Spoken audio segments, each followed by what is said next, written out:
What is intelligence?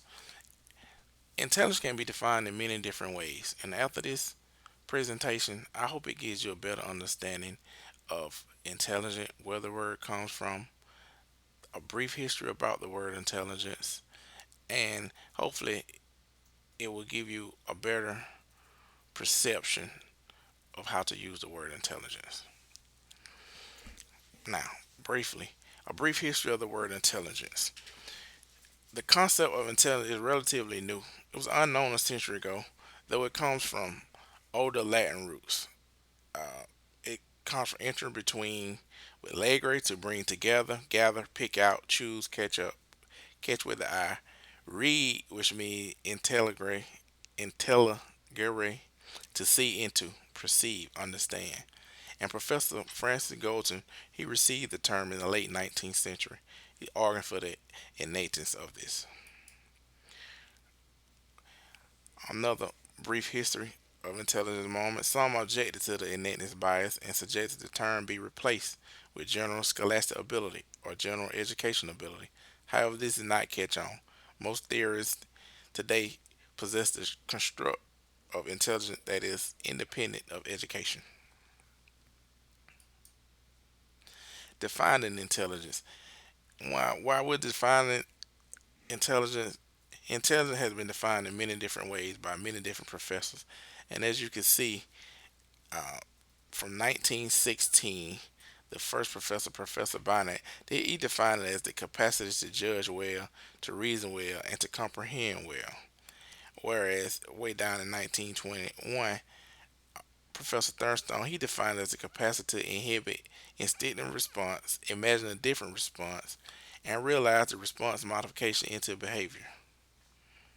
Continuing on with defining intelligence, Professor Spearman in 23, he defined it as general ability involving mainly the ability to see relations and correlates. Whereas if you get down deeper in the years, almost 20 years ago, Professor Gardner, who's a very, very intelligent professor. As a matter of fact, I'm studying Professor Gardner now in my psychology class, and he defined it as the ability to solve problems or fashion products valued with some setting. And most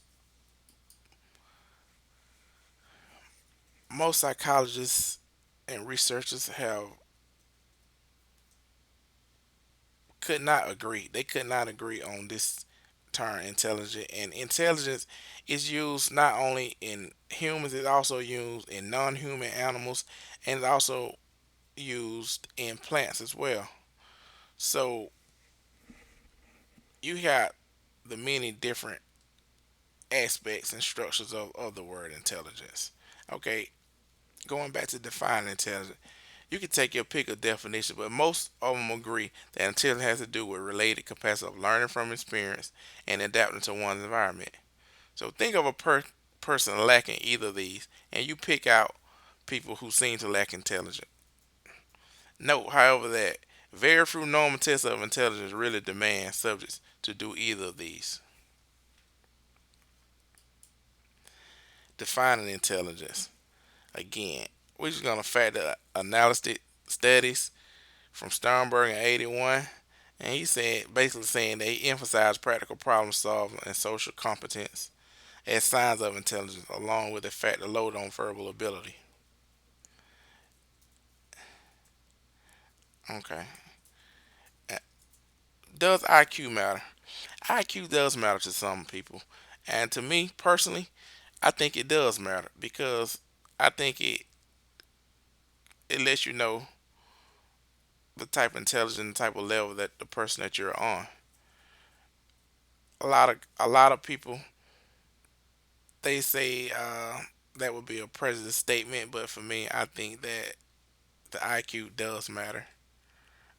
And the history of the IQ testing is your mental age divided by your chronicle age time 100, and that's how you get your IQ. I hope you have a better understanding of the history of the word intelligence and how to get your intelligence, learn your IQ. Thank you. My name is Travis Robinson, and thank you for the time today.